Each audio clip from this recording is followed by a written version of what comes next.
Hola les amis, j'espère que vous allez tous très bien. Nouvelle vidéo de ce mardi matin avec nouveau phénoméno. Le nouveau phénoméno, qui est-ce? Les amis, vous savez très bien, l'ancien phénoméno, c'était Steve Mandanda. Et notre désormais gardien, meilleur gardien de Ligue 1 peut-être pour certains. Pour ma part, il fait partie du top 3, hein, je vous l'ai dit hier dans le live. Il fait partie du top 3, c'est bien sûr Geronimo Rulli qui nous fait un excellent début de saison. Il est tout le temps parmi les meilleurs joueurs sur le terrain. Contre Monaco, pour moi, c'est le top, peut-être avec Luis Enrique. Et on va en parler dans un article de la Provence qui détaille bien son début de saison.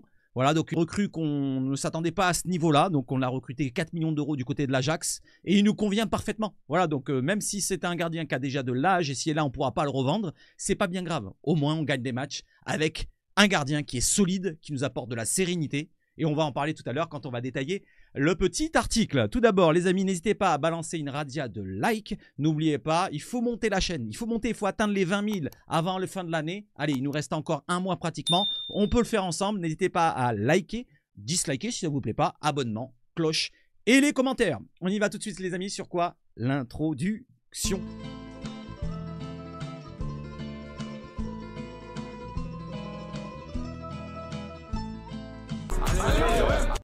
Et allez l'OM! Et allez l'OM! Et allez l'OM! Malheureusement, il y a un joueur qui ne dit pas souvent allez l'OM en ce moment. Enfin, il ne représente pas l'OM sur le terrain, c'est Babo Meïté.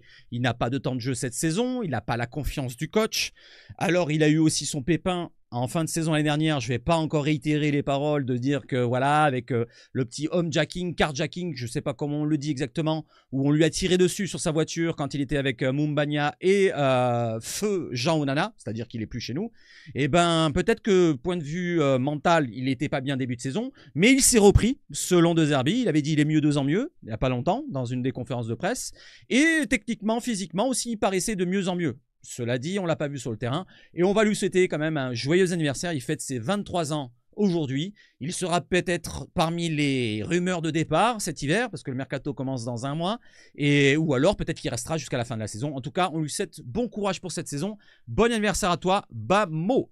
Allez, on enchaîne les amis, et on enchaîne avec les supporters qui étaient présents. 64 000 dépassés, presque 65 000 du côté du Vélodrome face à Monaco. Allez l'OM, le tifo, magnifique. Avec, comme il dit, Stat OMP qui nous sort des stats intéressantes sur l'Olympique de Marseille. Il nous dit quoi? Hors période de travaux, le Stade Vélodrome dispose cette saison du taux de remplissage le plus élevé de toute son histoire, de toute l'histoire au Vélodrome, hein.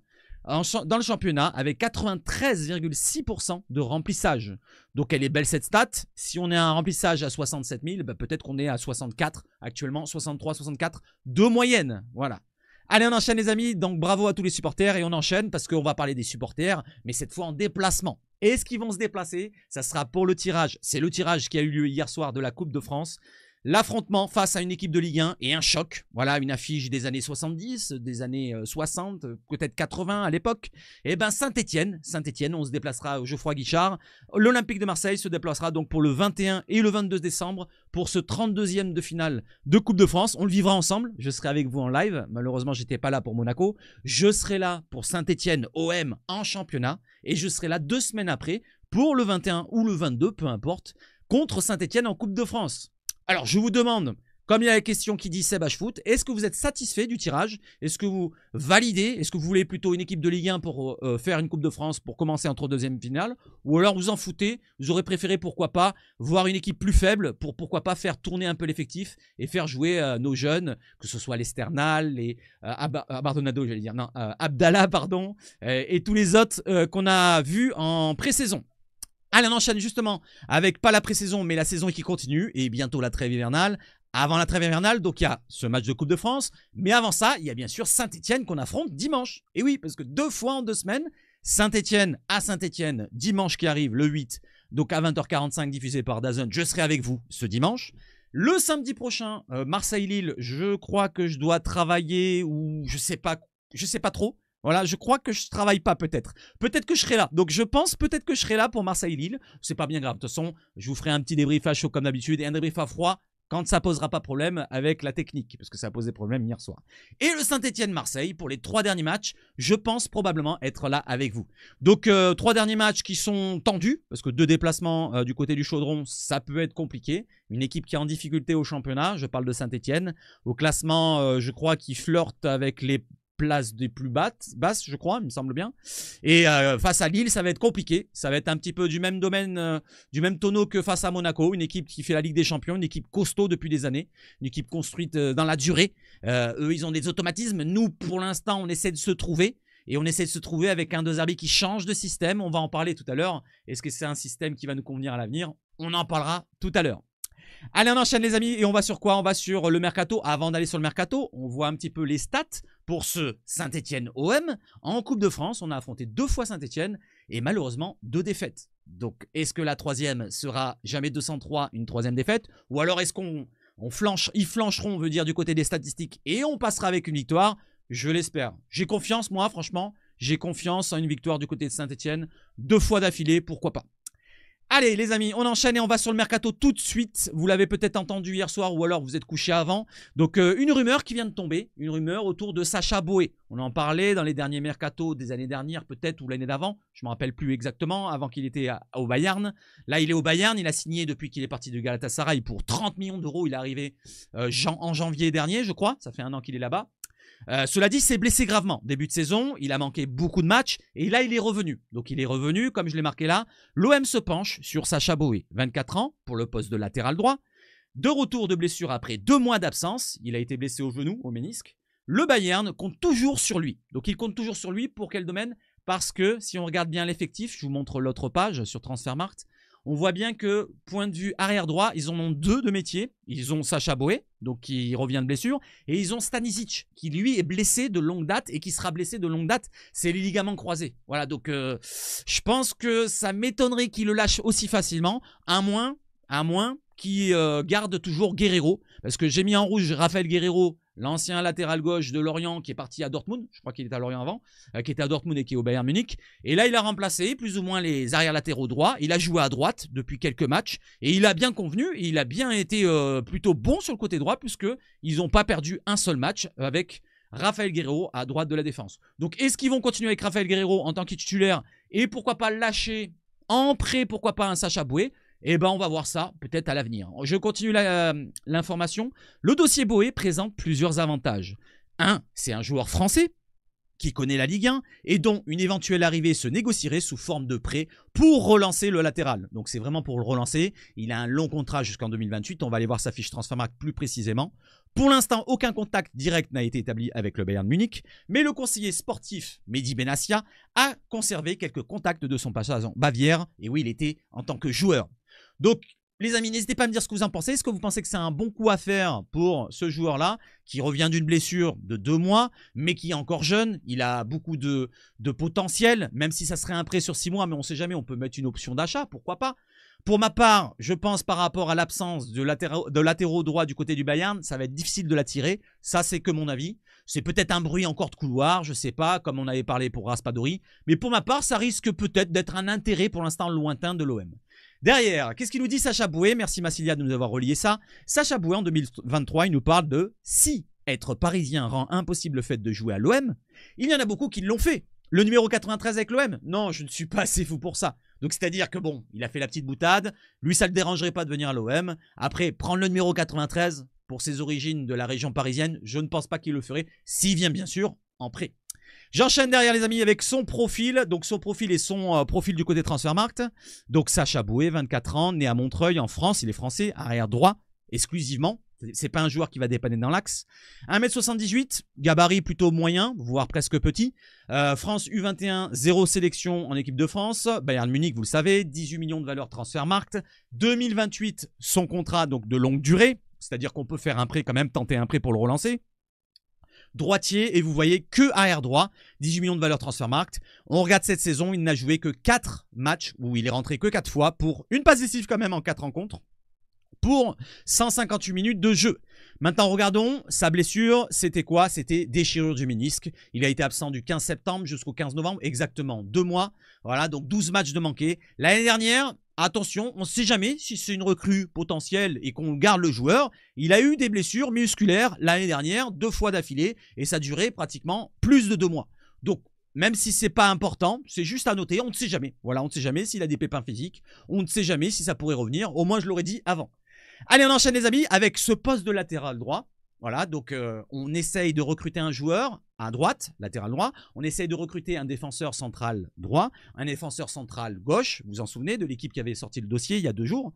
Et pour ces postes de latéraux droit, on a 3 pistes possibles. D'abord, avant d'aller voir ces 3 pistes, je vous montre le salaire de Sacha Boué du côté du Bayern. Il a environ, allez, j'arrondis à 60 000 € par semaine. Ça fait environ 240 000 € par mois. Voilà, donc c'est un salaire qui serait dans notre moyenne. Voilà, une moyenne. Je pense le 10e salaire à peu près du club, 8e, voilà. Donc c'est possible de faire un joueur de ce calibre. J'enchaîne les amis avec quoi? Avec justement les autres pistes. Du côté du piste de latéraux droit, on a Kylian Sildia qui date depuis cet été, 22 ans, qui joue à Fribourg. Depuis début de saison, il n'a pas beaucoup joué. Je vous montre sa fiche vite fait sur Transfermarkt, qui est ici, je crois. Non, c'est pas celle-là, c'est celle-là. Il n'a pas beaucoup joué depuis un moment, regardez, c'est vide là, c'est ses derniers matchs. Le dernier match qu'il a joué, c'est le 30 novembre, mais il a fait qu'une minute. Match d'avant, c'est 17 minutes. Sur le banc, 2 minutes, 22 minutes. Sur le banc, problème musculaire, 3 minutes. Vous voyez, il n'a pas beaucoup joué depuis le début de saison. Je parle de Kylian Sildia. Je reviens sur l'autre joueur, donc Sacha Boué, on vient d'en parler, 18 millions de $ Transfermarkt, 24 ans, Bayern Munich, contrat jusqu'en 2028. Et du côté du dernier joueur, c'est l'expérience qui prévaut. Pardon, on dit prévaut? Oui, prévaut. Donc un joueur, Danilo, qui a beaucoup d'expérience, qui est passé par City, par le Real, j'en ai déjà parlé, 33 ans, qui est à la Juve, 2025 son contrat, donc il finit en fin de saison. Sa valeur Transfermarkt, 7 millions, 15 millions pour Sildia, j'ai oublié de le dire. Et on va voir un petit peu ce qui concerne sa saison pour l'instant. Sa saison pour l'instant, c'est pas celle-là, c'est l'autre. Il n'a pas beaucoup joué depuis le mois de novembre, depuis fin octobre, mais le dernier match, c'était hier, il a joué 90 minutes contre Lecce. Et derrière, on n'a pas que ça. Je parle de Danilo, on a le retour aussi du président, du directeur sportif de la Juve, Cristiano Giuntoli, qui nous dit que Danilo est notre capitaine de la Juve pour le moment. Et nous le gardons. Aussi parce que nous sommes dans une urgence défensive, notre objectif n'est pas de vendre qui que ce soit et d'avoir un défenseur en plus. Ils veulent recruter plutôt que vendre. Championnat, notre objectif est de finir dans les 4 premiers, mais ça on s'en fout. Alors c'est peut-être de la com, pour peut-être faire monter la sauce, peut-être pour retirer un petit peu d'argent, parce que n'oublions pas, Danilo, il est en fin de contrat 2025. S'il part, il pourrait partir en fin de saison gratuitement, ou alors signer maintenant dans un club et partir gratuitement en juin. Mais il jouerait toujours à la Juve. Peut-être que là, le fait de dire ça avec de la com, avec une recrue qui arriverait potentiellement à la Juve, derrière, il lâcherait pourquoi pas Danilo. Moi, je le vois ça comme ça. Danilo, c'est encore possible. Il y a Naples qui ont un peu un temps d'avance sur l'OM, de ce que j'ai vu dans les médias italiens, Sky Italia, je crois, ou Sky Porsche, je ne sais plus comment ça s'appelle. Apparemment, le joueur Danilo est plutôt chaud pour rester en Italie et aller du côté de Naples. Mais cela dit, moi, j'estime que ça serait un bon coup à faire dans le sens où le profil me plaît beaucoup. C'est un joueur d'expérience et j'attends beaucoup d'expérience en défense à côté de Balerdi pour le driver un petit peu. Et en plus, il est polyvalent. Sildia aussi il peut dépanner dans l'axe. Mais vraiment, Danilo, il est vraiment bon dans les deux sens, que ce soit latéral droit ou défenseur central. Alors, peut-être qu'il arrive en fin de carrière, mais quand même, il a du vécu et il a été encore titulaire avec la Juve hier. Donc, il a encore du rythme à donner et il a encore du talent à montrer. Voilà, donc n'hésitez pas à me dire ce que vous en pensez. Je vous remontre la photo. Choisissez votre joueur. Parmi donc Kylian Sildia, qui est vraiment un latéral droit plus qu'un défenseur central, mais il peut dépanner vraiment au cas où dans l'axe. Vu son gabarit, il est assez costaud, assez grand. Il est encore jeune, il peut encore être modelé.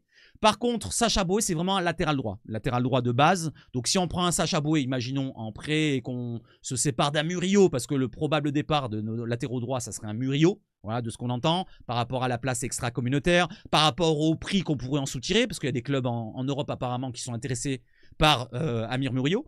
Donc, Sacha Boué pour latéral droit, il faudra recruter un défenseur central derrière. Du côté de Danilo, il pourrait faire les deux postes.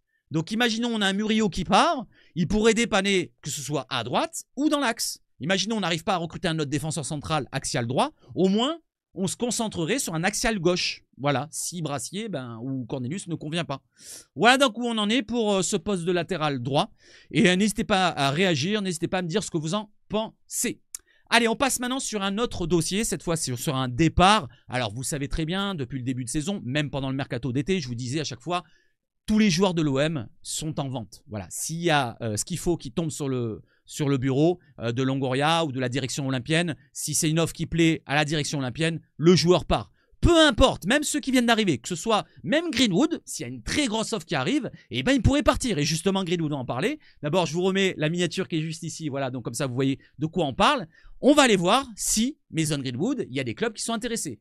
Et effectivement, selon Team Talk, alors média anglais qui avait déjà relayé des informations frauduleuses ou pas, on va prendre avec des grosses pincettes. De toute façon, tout le mercato, on prend avec des pincettes, que ce soit les médias français, étrangers, insiders ou quoi, c'est tout à prendre avec des pincettes. On donne son avis, je donne mon avis, et on voit un petit peu analyser la chose. Et après, c'est pas très important. Le plus important, c'est quoi? C'est qu'on a une équipe forte, et peu importe s'il y a une recrue qui vient ou pas, moi, je m'en bats les steaks. Voilà, donc Greenwood.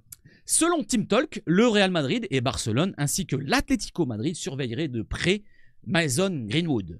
TBR Football, un autre média, rapporte également que le Real et Barcelone surveillent de près la star, bon, controversée, bon, c'est parce qu'il y avait l'article encore pour son passé, on s'en bat les steaks.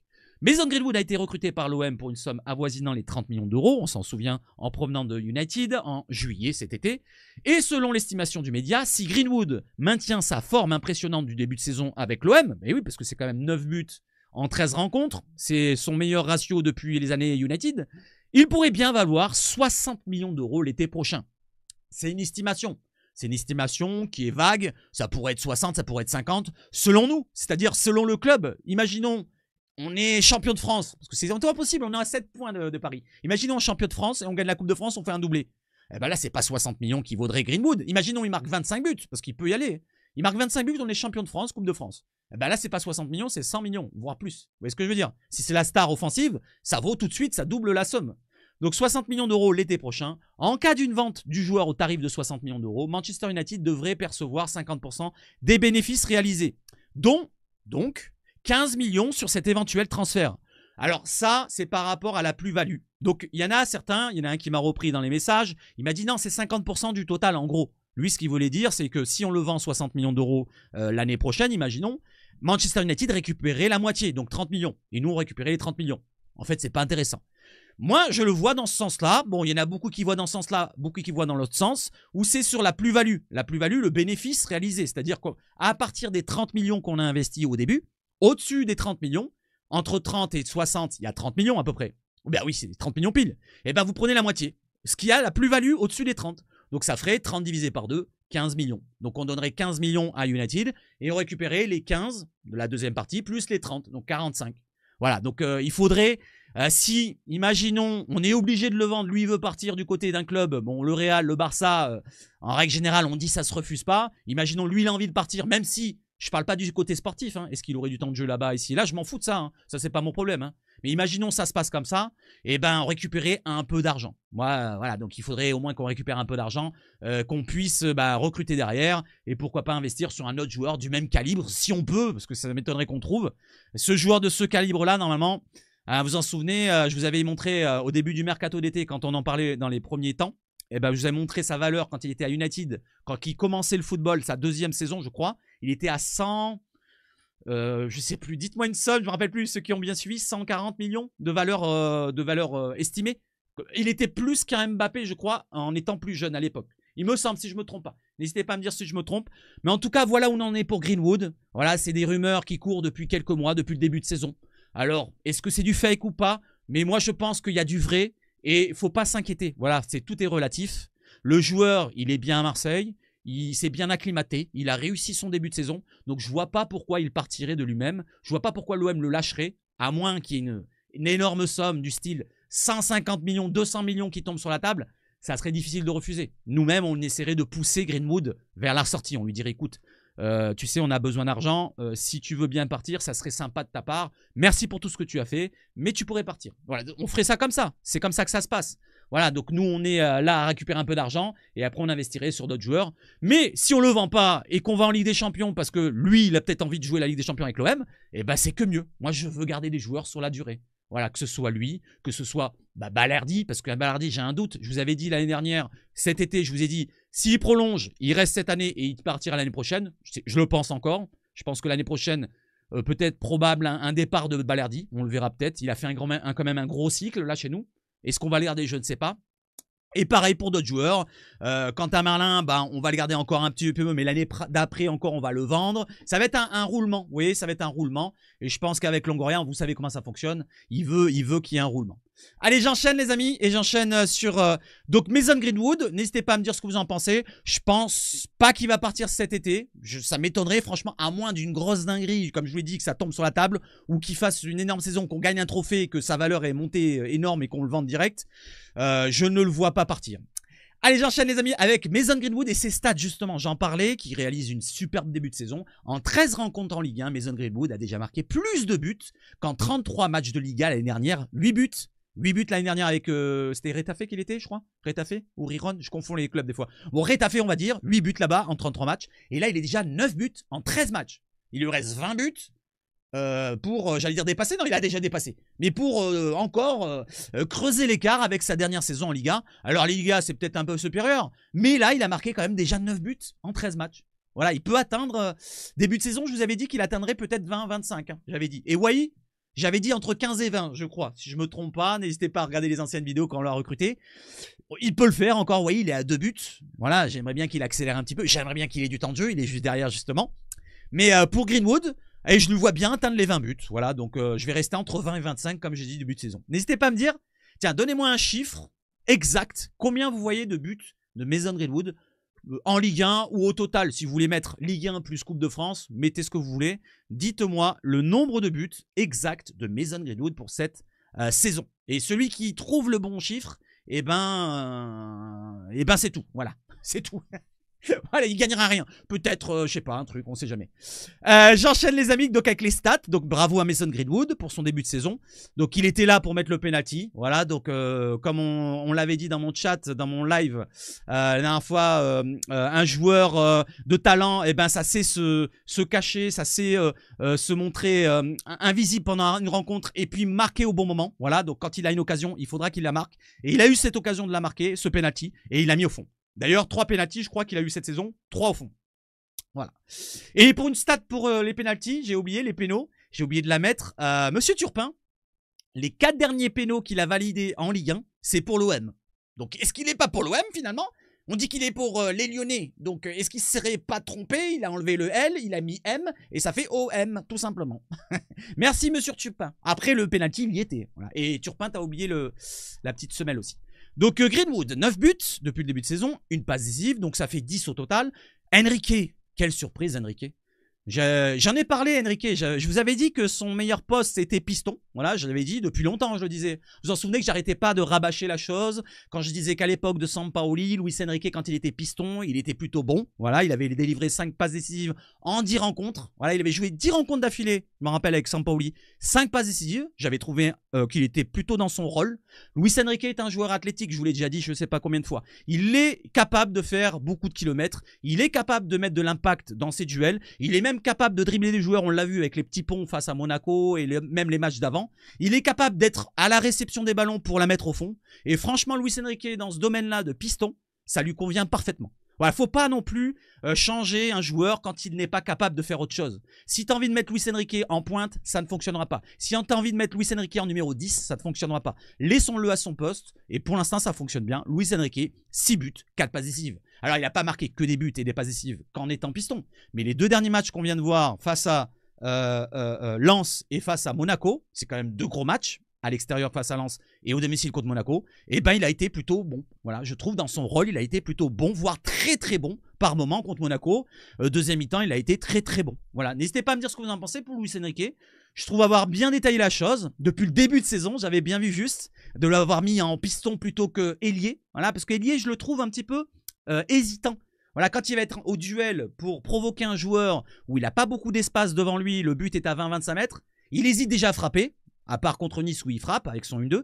Mais il hésite à frapper, il hésite à dribbler, il hésite à déborder, centrer. Alors que quand il a de l'espace qui part de loin, qu'il a un peu plus d'espace, il est vachement plus à l'aise, il est vachement plus... Voilà, vous voyez ce que je veux dire? Il se lâche plus. Ouais, il se lâche plus. Et c'est ce qu'on attendait de Luis Enrique. Donc bravo à lui pour son début de saison. Voilà, je ne dis pas que c'est encore terminé pour Luis Enrique. Je ne dis pas que c'est encore terminé. Il n'est pas encore terminé comme joueur. Il n'est pas encore complètement terminé. C'est comme Balerdi, je vous l'ai déjà dit, il n'est pas encore terminé comme joueur. Il manque encore ce côté leadership qui doit prendre, ce côté guide pour rassurer les autres. Je parle de la rassurance, hein, pour l'assurance, pardon, pour les autres. Je parle de Balerdi. Et pareil pour Enrique, le côté se lâcher complètement. Voilà, là, il l'a fait. C'est bien. Mais il faut qu'il le fasse régulièrement. Il ne faut pas que pendant une période, après le match face à Nice, jusqu'à les 2 derniers matchs qu'il a fait là, il a été pas terrible, hein, Luis Enrique. Regardez, vous avez mes notes. Regardez en dessous dans la description de la vidéo. Vous avez marqué regarde OM, my note, je sais pas quoi. Vous cliquez dessus, vous avez les notes depuis Toulouse. Depuis Toulouse, vous regardez les notes. Vous allez voir à Nice, il fait un bon match. Mais le reste après, entre Nice et les derniers matchs, c'était pas terrible. Et c'est vous qui avez noté, c'est pas moi. Pour vous dire que Luis Enrique, il faut pas qu'il hésite.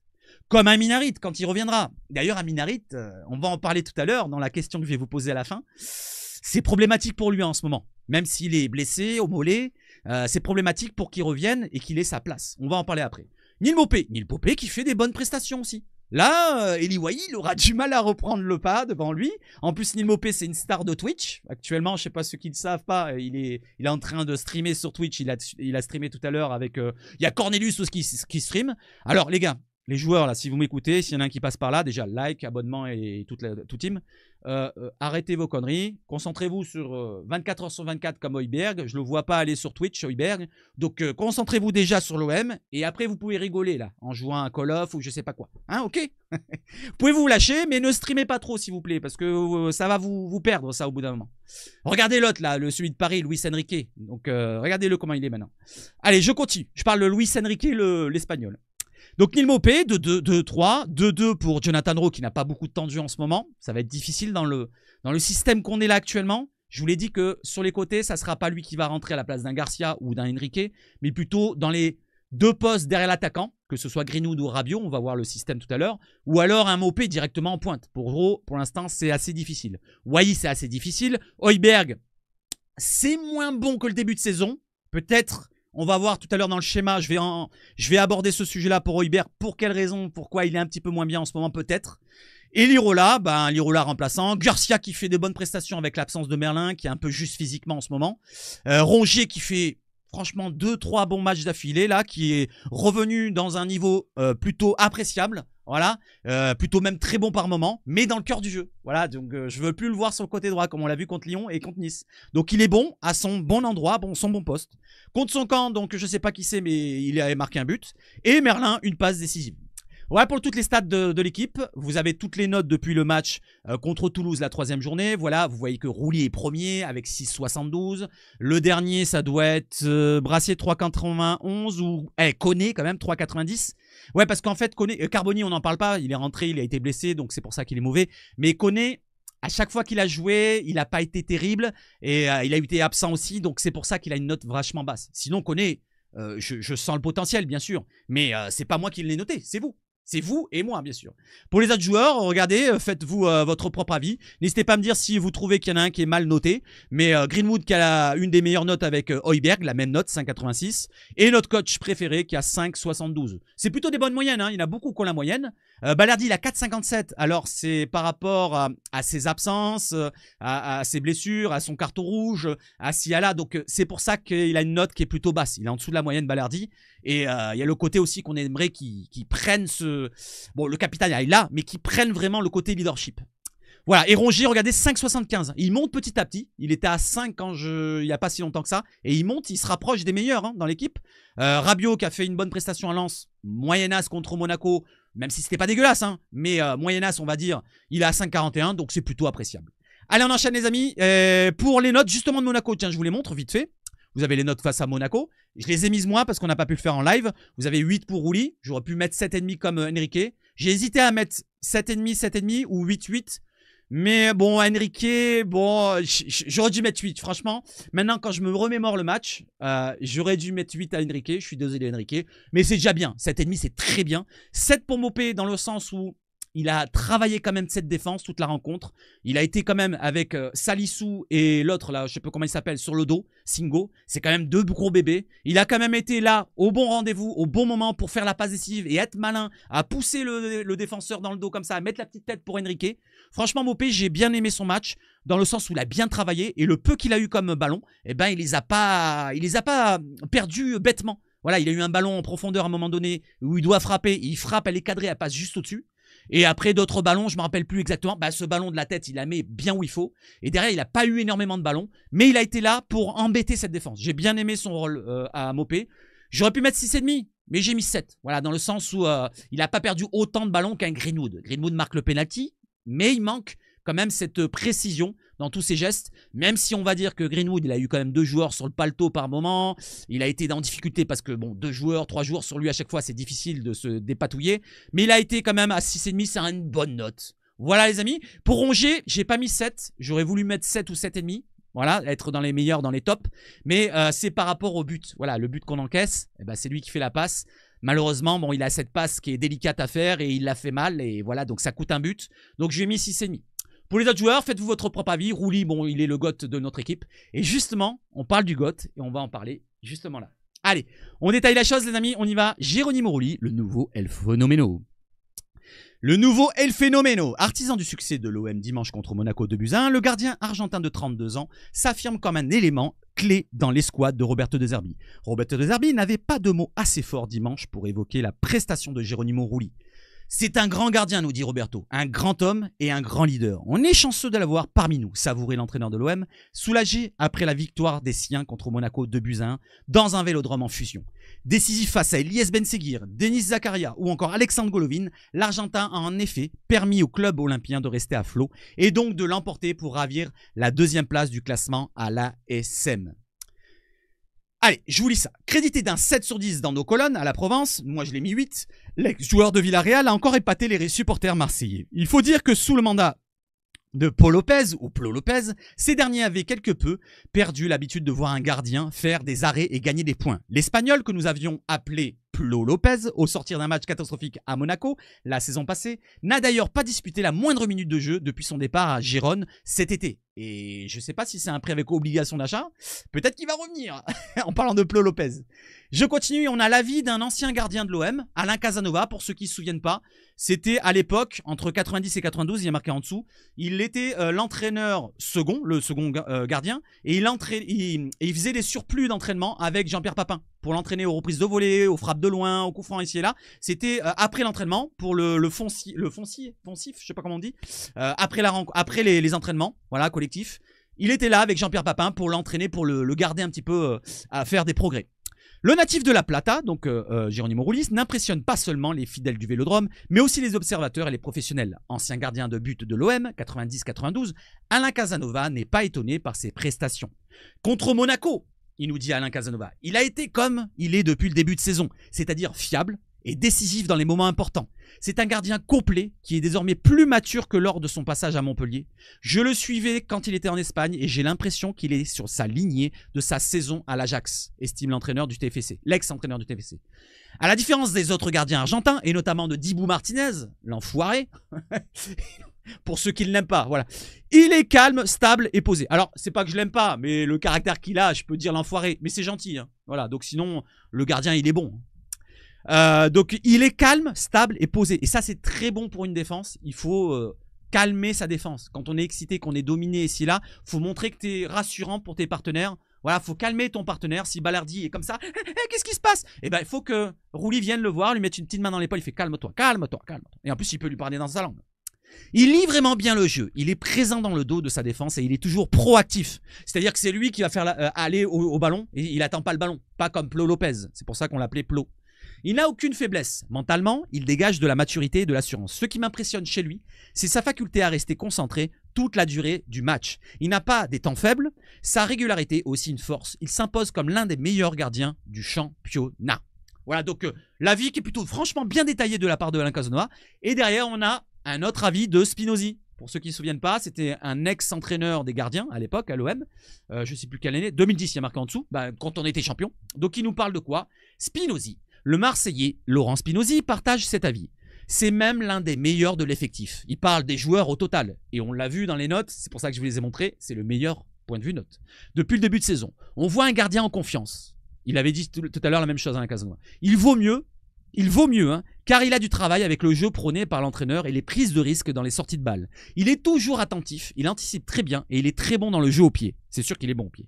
J'aime ce profil de joueur. À la limite, son seul défaut serait dans la technique de main. On le voit parfois commettre de petites erreurs dans ce domaine, relâcher la balle et plutôt sur des frappes anodines. C'est vrai qu'il y avait eu un coup franc en début de saison contre Reims ou un autre match où il repousse le ballon, ça a coûté une occasion, presque un but, mais c'était pas but. 2-3 fois comme ça, il relâche des ballons où tu te dis merde, il aurait dû la capter ou la repousser. C'est vrai qu'il a juste, c'est vraiment pas un gros problème parce qu'on le voit pas souvent ce truc-là, mais ça arrivait une fois, 2 fois ou 3 fois peut-être depuis le début de la saison. C'est pas faramineux comme problème, mais ça arrive de temps en temps. Mais c'est un gardien dont on avait besoin ces dernières années. C'est peut-être plus facile pour lui car il ne passe pas derrière un monstre, en parlant de Plo Lopez, estime l'ex-entraîneur des gardiens champion de France en 2010. Je continue avec les clean sheets. 2 clean sheets en 13 rencontres et 17 buts encaissés. Les stats de Geronimo Rulli ne disent pas tout non plus de son influence sur le groupe marseillais, ni de sa façon de gérer les espaces ou de sa capacité à digérer sa défense avec autorité. Le champion du monde 2022, qui compte 6 sélections avec l'Argentine, est donc une très belle surprise dans les rangs de l'OM. Ses coéquipiers et ses dirigeants n'en disent que du bien, tout comme son entraîneur. Les supporters, eux, sont aux anges. Le virage sud n'a ainsi pas manqué de scander son nom après le coup de sifflet final. S'il continue sur sa lancée, la prochaine étape est sans doute un chant à sa gloire dans la lignée de Steve Mandanda, un de ses plus illustres prédécesseurs. Voilà pourquoi on l'appelle le nouveau Phénoméno. Tiens, donnez-moi, un petit qualificatif que je vous trouverai, un surnom pour Geronimo Rulli. Rulli le mur, Rulli ça roule pas, je sais pas moi, donnez-moi un qualificatif, un surnom pour Geronimo Rulli pour ce début de saison. Voilà, si vous devez faire un petit chant pour Rulli, quel serait ce nom-là qui pourrait être pour le gardien argentin? Allez, j'enchaîne encore, il nous reste encore quelques minutes. Roberto De Zerbi, ça c'est un point important que je voulais aborder avec vous. Je l'ai abordé dans le live, mais j'ai pas eu le temps de détailler toute la chose. Roberto De Zerbi a enfin pu aligner 2 fois la même équipe cette saison. C'est la première fois qu'on joue avec la même équipe et la même compo, le même système, en 3-4-2-1. Vous avez bien vu que c'était la même défense, les mêmes pistons, avec Garcia qui prend la place de Merlin, à droite Enrique, et devant c'était Mopé, Boaboui. Les milieux de terrain, derrière l'attaquant, c'était Rabiot et Greenwood, et derrière, ceux qui travaillaient, c'était Rongier et Højbjerg. La défense, Balerdi, Murillo à droite, Kondogbia à gauche, et Rulli au gardien. Donc c'était la même compo. Je vais vous la remontrer, on l'a vu tout à l'heure, en plus gros cette fois, vous l'avez sous les yeux, avec Merlin qui est rentré en cours de match, qui a eu 5, il a eu qu'une demi-heure de jeu, c'est pour ça que je ne l'ai pas mis dans le titulaire, puisqu'il était remplaçant, bien sûr. Et on voit le système qui était le même qu'à Lens. Alors, je vous pose une question, est-ce que c'est le bon système à remettre pour une longue durée? Est-ce qu'on doit le remettre contre Saint-Etienne? Est-ce qu'on doit le remettre contre Lille à domicile? Est-ce qu'on doit continuer sur ce système-là? Et c'est pas bien grave si Jonathan Rowe ne joue pas. C'est pas bien grave si, bon, Merlin, je pense qu'il va peut-être rejouer. Il était un petit peu court physiquement, surtout sur ce domaine-là. C'est pas bien grave si Amin Harit, parce qu'Amin Harit, pour l'instant, il est blessé, eh ben, il ne joue pas à la place d'un Rabiot. Parce que si on regarde bien, ça nous fait, au milieu de terrain, on a un Rongier, on a un Højbjerg, on a un Rabiot. Un Rabiot, c'est pas vraiment un meneur de jeu offensif. Si on regarde bien dans ce système-là, ça devrait être plutôt un Amin Harit. Ou à la limite un Ismaël Koné qui, depuis le début de saison, on dit que c'est un milieu offensif pratiquement. Donc ça devrait être un joueur qui va créer des occasions. Et Rabiot n'est pas dans ce domaine-là. C'est plutôt un joueur, un relayeur entre deux. Vous voyez ce que je veux dire? Donc derrière, on a Daniel Herrero qui en parlait justement de ce système-là. Et il nous dit quoi? Comme De Zerbi a récupéré Rongier, il ne sait plus trop à quoi faire. Ça, c'est Daniel Herrero qui nous parle du milieu de terrain. Je trouve que Højbjerg, Rongier, Rabiot, c'est un de trop en parlant des milieux de terrain. Rabiot, on sait ce que je pense de lui, donc il ne l'aime pas, c'est sûr. Ça reste quand même un bon joueur de foot, mais bien sûr. Mais jamais de la vie, il peut jouer là où il joue ce soir, donc c'est-à-dire dans le milieu un peu plus haut, à la place d'un créateur. Ce n'est pas lui rendre service. Il a joué comme ça en équipe de France, lui pose la question? Oui, mais dans une équipe ultra défensive. Et il est là le problème. Ce n'est pas ce que l'OM veut faire. Ce n'est pas là qu'il sera utile. Et tu joues avec les 3 comme ça, c'est un peu 3 profils identiques. Pourquoi je critique Rabiot? Parce que ce gars-là avait tout pour être devant la défense. Sa maman n'a pas voulu, donc lui non plus. Bon là, il détaille un petit peu trop les choses. Ça a foutu en l'air toutes ses possibilités. Il n'accélère pas. Il ne peut pas faire accélérer le jeu. Tu ne peux pas avoir 3 mecs comme ça, car l'OM ne crée pas assez de jeu. Cette victoire est importante pour l'OM, en parlant celle face à Monaco. Mais je trouve qu'il y a encore beaucoup de questions en suspens. Et je vous pose la question, les amis. Je reviens sur cette formation-là. Regardez bien le cœur du jeu. Est-ce que vous pensez que c'est vraiment vraiment sa place à Rabiot. Et je vous pose la question, regardez, il y a la question qui tombe. Doit-on garder le même schéma de jeu en 3-4-2-1 ou alors doit-on changer un petit peu ce schéma-là? Après, comme je le dis d'habitude, c'est pas le schéma qui fait le jeu, c'est l'animation. Si on a un Rabiot, comme en deuxième mi-temps face à Monaco, il était un cran plus bas, j'ai l'impression. Et si on a plus de jeu qui est changé en cours de match avec un Rabiot qui descend dans le jeu, et par exemple un Rongier qui peut monter, et vice-versa, il se relaye un petit peu, peut-être que ça peut le faire. Mais je vous demande, est-ce qu'on doit garder ce schéma-là avec les joueurs qui sont sur le terrain? Est-ce que vous ne pensez pas qu'un Amin Harit, je reviens sur lui, quand il reviendra, il ne mériterait pas d'avoir une place à la place d'un Rabiot, un Rongier ou un Højbjerg? Parce que je parle de ces trois-là, je ne parle pas d'un Greenwood qui n'est pas enlevable pour l'instant, vu qu'il marque tous nos buts pratiquement. Je parle pas du côté droit avec Enrique qui est bon en ce moment, c'est son rôle, c'est vraiment son bon poste à lui. Je parle pas du côté gauche où ça doit être ou Garcia ou Merlin, ou à la limite tu peux tenter Hérault, mais je pense pas que ça va fonctionner. Ou Enrique à gauche et à droite tu mets un Lirola, ça peut fonctionner, ou un Murillo. Mais je pense que dans l'axe, on peut pas se passer d'avoir un créateur offensif et un autre créateur offensif. Je pense qu'il y a une part de raison, Riolo. Mais je vais vous dire, là, c'était 2 gros matchs. On a vu 2 gros matchs face à Lens, une grosse équipe. Enfin, là-bas à Lens, c'était assez compliqué. On s'est fait manger première mi-temps, n'oubliez pas. Et face à Monaco, c'était une grosse équipe face à nous. Donc, on a peut-être consolidé ce milieu de terrain. Et je pense que le match prochain, on verra autre chose. Ça, c'est mon avis. On verra peut-être autre chose. Mais je vous demande quand même, n'hésitez pas à répondre. Doit-on garder le même schéma? Peu importe les joueurs. Hein. Vous me dites, oui, le schéma, on doit le garder. Mais il faut enlever, pourquoi pas, un Rabiot. Ou alors, qui vous voulez? Un Kondogbia pour mettre un Cornelius. Je m'en fous un petit peu du système défensif, mais n'hésitez pas à me dire ce que vous en pensez. Donnez-moi votre avis. Voilà les amis, je pense savoir tout aborder avec vous. Je reviens ici. Donc la vidéo, je vais l'enlever, ce truc-là. Comment j'avais fait à le mettre, je ne me rappelle plus. Il est juste là.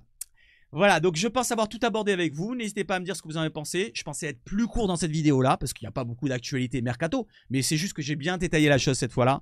J'espère que vous avez apprécié la vidéo. N'hésitez pas encore. J'ai besoin de votre soutien les amis. Allez, donnez de la force, des abonnements, des likes, des dislikes, ce que vous voulez. Si vous aimez pas, c'est pas grave. C'est pareil, ça fera le même référencement. La chaîne sera mise en avant. Vous savez comment ça fonctionne YouTube?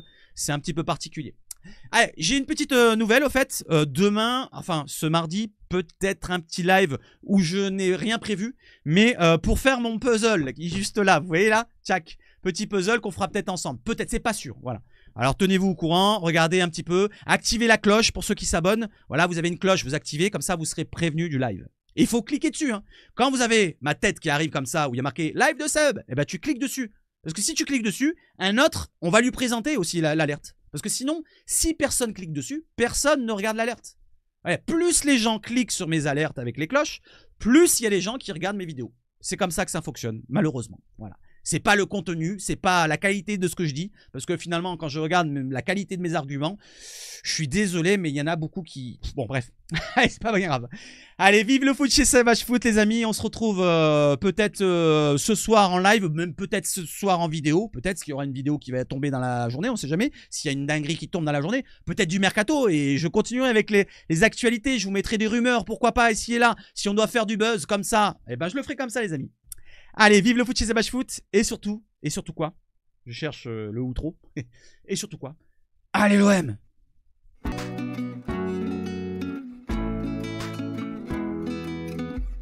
Bisous, bisous!